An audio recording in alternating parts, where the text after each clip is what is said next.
My name doesn't matter. What matters is that I used to work the night shift at Hollow Rest Cemetery, and there's one row of graves, the 9th row, that I was told on my very first night to never walk down after dark. I didn't listen, and 3 weeks later, I buried something that was never supposed to come back up.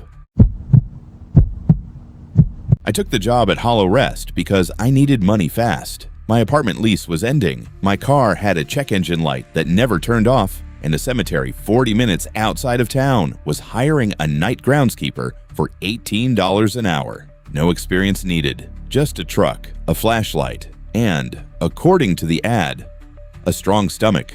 I should have asked what that meant before I signed anything. The cemetery itself looked exactly like you'd expect. Old iron gates, crooked headstones going back to the 1800s, a maintenance shed at the edge of the property, and rows of graves that stretched out further than my flashlight could reach. My job was simple: patrol the grounds, check for vandalism, make sure no one was doing anything they shouldn't be doing after visiting hours, and lock the front gate at midnight. The man who trained me was named Walter, 60-something, gray beard, the kind of quiet that makes you think someone has seen things they don't talk about. On my first night, he walked me through the whole property, showed me the shed, the tools, the golf cart I'd use to get around faster. Then we got to the 9th row. It looked like every other row, same grass, same spacing, same weathered stones. But Walter stopped walking, put his arm out like he was stopping traffic, and said 4 words I'll never forget. "We don't go there." I laughed. I actually laughed because it sounded like something out of a movie. Walter didn't laugh back. "After dark," he said, "that row doesn't behave like the rest of the cemetery. I've worked here 11 years. I've only walked it twice. I'm not walking it a third time, and neither are you." I asked him what happens. He just shook his head and said, "You'll hear it before you see it. And if you hear it, you turn around. You do not investigate. You do not shine your light down there. You walk away." I nodded along like I understood. I didn't. Not yet. The first 2 weeks were boring. Honestly, boring in the way that makes you forget you're supposed to be afraid. I did my rounds, avoided the 9th row out of habit more than fear, and clocked out every morning around 5 a.m. when the sun started coming up over the tree line. But there were small things I noticed but explained away, one at a time. The way people do when they don't want to believe something's wrong.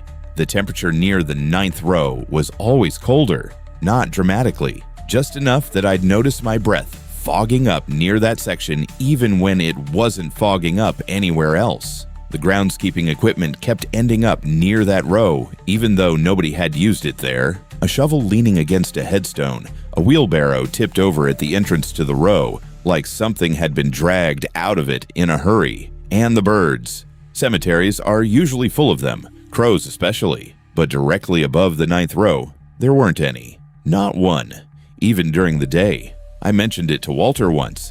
He just said, "Yeah, they know better too."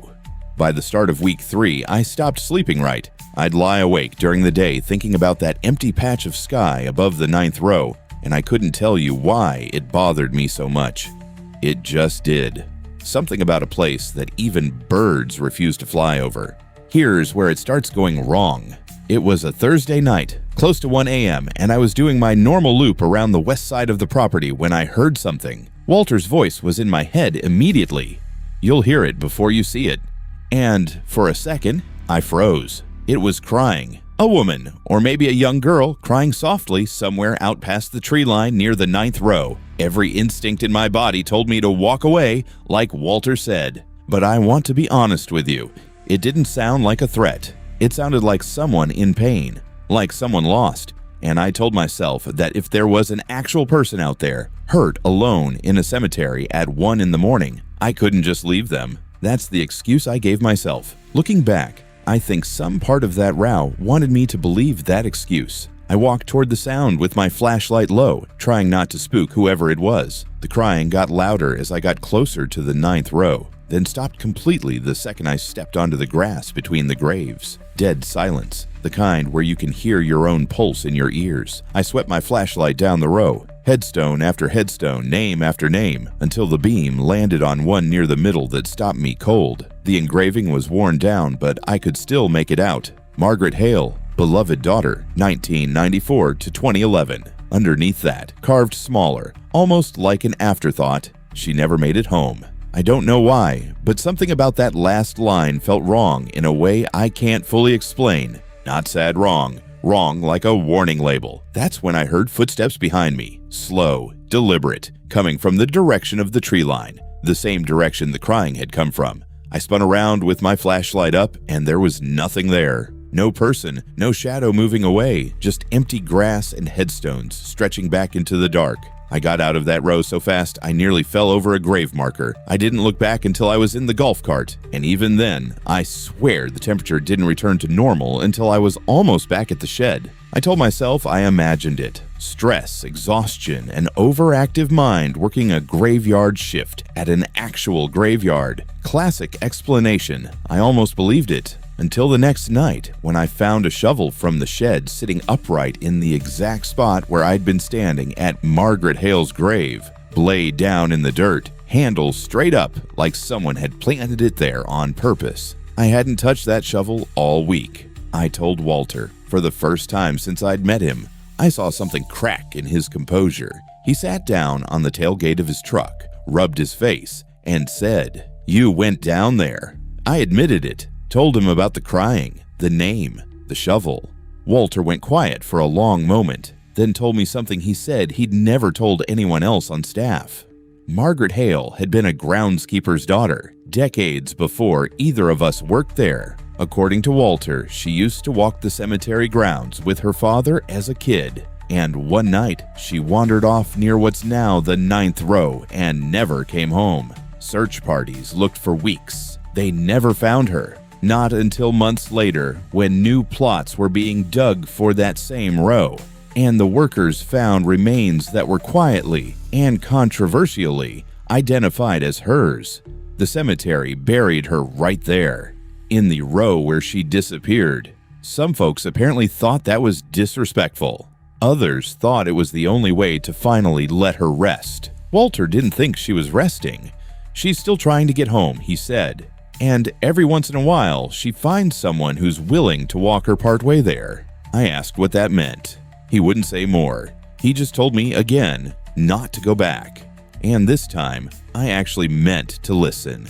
For 4 nights, I stayed away from the 9th row completely, rerouted my whole patrol path around it, told myself the crying was gone. The shovel was a coincidence, and Walter's story was just cemetery folklore passed down to scare new hires straight. Then, on the 5th night, my phone buzzed with a text from a number I didn't recognize. It was a photo, grainy, clearly taken at night, clearly taken inside the cemetery, of the 9th row from an angle I recognized instantly, because it was the exact spot where I'd stood at Margaret's grave. Standing in the photo, right beside her headstone, was a small, pale figure in what looked like an old, faded dress. No face detail. Just an outline and eyes that looked like they were catching the flash of the camera the way an animal's eyes catch headlights. The message under the photo said only, "She's not finished yet." I called Walter immediately. No answer. I called again. Nothing. Against every ounce of judgment I had left, I drove out to the cemetery 2 hours before my shift even started because something in my gut told me Walter was in trouble, and somehow, impossibly, I felt responsible. I found Walter's truck parked crooked near the front gate, driver's door wide open, headlights still on. No Walter. I grabbed my flashlight and ran toward the 9th row, because at that point, I knew exactly where he'd gone. The temperature dropped the second I crossed into that section of the cemetery, sharper than before, sharp enough that my breath came out in thick clouds, even though it was the middle of summer. I found Walter kneeling at Margaret Hale's grave, digging with his bare hands, fingers bloody and raw, dirt packed under every nail. He wasn't speaking English. He wasn't really speaking at all, just repeating the same broken syllables over and over, like something else was moving his mouth for him. I grabbed his shoulders and he turned to look at me, and his eyes weren't right. Not glazed, not drugged, emptied, like someone had reached in and scooped out whatever normally lived behind them. That's when I heard the crying again. Except this time, it wasn't coming from the tree line. It was coming from underneath us, from the ground, from directly beneath Margaret Hale's headstone. I don't fully understand what happened next, and I've stopped trying to explain it in ways that make logical sense because I don't think it's supposed to make sense. The ground beneath Walter's hands split open, not violently, not like an earthquake, but slow and deliberate, like something underneath had finally been given permission to open a door it had been knocking on for 15 years, and a hand came up out of the dirt, small, pale, a child's hand, fingers curling around the edge of the grave like it was pulling itself up out of a swimming pool. I grabbed Walter and hauled him backward with strength I didn't know I had, and we both scrambled away from that row as the crying behind us turned into something else entirely. A sound I can only describe as relief, like whatever had been trapped down there for over a decade had finally gotten what it wanted. We didn't stop running until we hit the front gate. Walter didn't remember any of it the next morning. Not the drive out, not the digging, not what he said or didn't say. He just remembered waking up in his truck at 6 a.m. with dirt under his nails and no memory of how it got there. I went back with a cemetery groundskeeping crew 2 days later, during daylight, with witnesses, because I refused to go alone. Margaret Hale's grave looked completely undisturbed, grass intact, no sign of digging, no sign that the earth had ever opened at all, except for one thing. The little inscription at the bottom of her headstone, "She never made it home," was gone. Just smooth stone where the words used to be, like they'd been sanded off overnight by hands nobody saw. Here's the part that still keeps me up some nights. I did some digging of my own, the paperwork kind, not the shovel kind, going through old newspaper archives from the county library. I wanted to understand what actually happened to Margaret Hale before she ended up in that row. The 2011 article confirmed what Walter told me. Missing child, months-long search, remains eventually found and buried on cemetery grounds.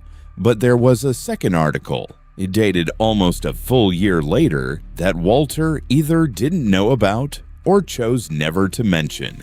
The remains buried in the 9th row were never conclusively confirmed as Margaret's. The identification had been rushed based on partial evidence under pressure from a grieving town that just wanted closure. A retraction was quietly printed, buried on page 11, admitting the remains could not be definitively matched. Margaret Hale's actual body was never found, which means whatever is buried under that headstone in the 9th row isn't her. And whatever reached up out of that ground the night Walter and I ran for our lives, it wasn't trying to escape.